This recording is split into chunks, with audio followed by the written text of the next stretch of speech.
نحمدہ و نصلی علی رسولہ الکریم۔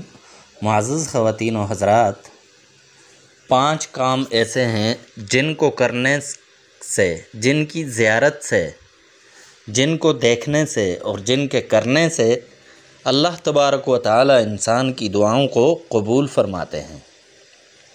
ہم دعاؤں کی قبولیت کے لیے بڑے بڑے وظائف کرتے ہیں، بڑے بڑے عمل کرتے ہیں، مشائخ سے کہتے ہیں کہ ہمارے لیے دعا کریں، لوگوں سے کہتے ہیں کہ ہمارے لیے دعا کریں، لیکن 5 اعمال ایسے ہیں جن کے بعد دعا قبول ہوتی ہے۔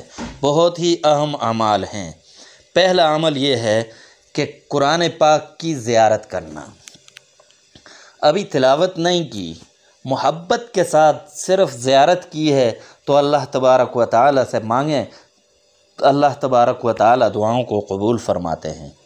اور اگر ہم ساتھ قرآن پاک کی تلاوت کریں تو پھر تو سونے پر سہاگا۔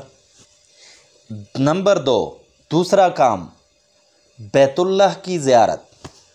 بیت اللہ کی زیارت کرتے ہوئے زیارت بیت اللہ پر آنکھ نظر پڑی تو آپ دعا کریں، جو دعا مانگیں گے اللہ تبارک و تعالی اس دعا کو اسی وقت قبول فرمائیں گے۔ تیسرا عمل ہے والدین کی زیارت کرنا، والدین کی محبت کے ساتھ زیارت کرنا۔ یہ بھی بہت بڑا عمل ہے۔ اللہ تبارک و تعالی انسان کو حج اور عمرہ کا ثواب عطا فرماتے ہیں، مقبول حج کا ثواب دیتے ہیں، تو والدین کی محبت کے ساتھ زیارت کر لیا کریں اور اس وقت دعا مانگ لیا کریں، اللہ تبارک و تعالی دعا کو قبول فرمائیں گے۔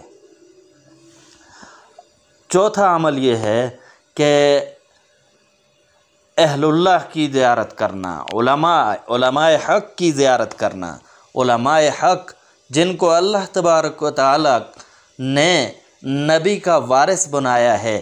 آپ صلی اللہ علیہ وسلم نے فرمایا العلماء ورثۃ الانبیاء، کہ علماء وارث ہیں نبیوں کے۔ تو آپ صلی اللہ علیہ وسلم کے جو وارث ہیں انہیں محبت کی نظر سے دیکھنا، انہیں عقیدت کی نظر سے دیکھنا، ان کا احترام کرنا، یہ بھی باعث قبولیت ہے۔ اللہ تبارک و تعالی ایسے لوگوں کی دعاؤں کو قبول فرماتے ہیں۔ اور 5واں عمل یہ ہے کہ آپ آب زمزم پینے کے بعد دعا کریں۔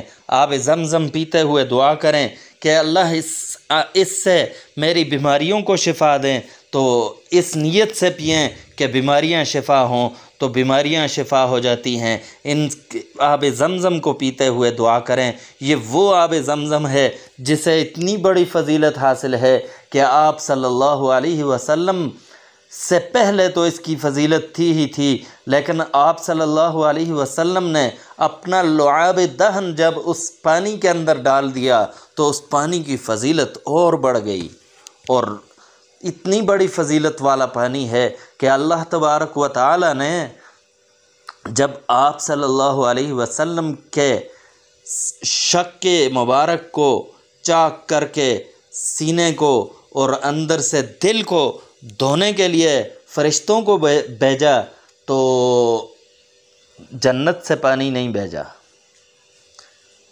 اللہ تبارک و تعالی اپنے محبوب کے لیے جنت سے بھی پانی بھیج سکتے تھے، آب کوثر سے بھی بھیج سکتے تھے، بڑی بڑی نہریں ہیں، بڑی اہم نہریں ہیں، ان سے بھی بھیج سکتے تھے، لیکن اللہ تبارک و تعالی نے اپنے محبوب کے لیے آب زمزم کو منتخب کیا۔ تو آب زمزم کی بڑی فضیلت ہے، تو آب زمزم پیتے ہوئے بھی دعا کریں تو وہ دعا قبول ہوتی ہے۔ تو یہ اعمال کریں، اللہ تبارک و تعالی آپ کی تمام دعاؤں کو قبول فرمائے گا۔ تو اجازت دیجیے، اللہ حافظ۔ Subscribe to my channel and also press this bell icon.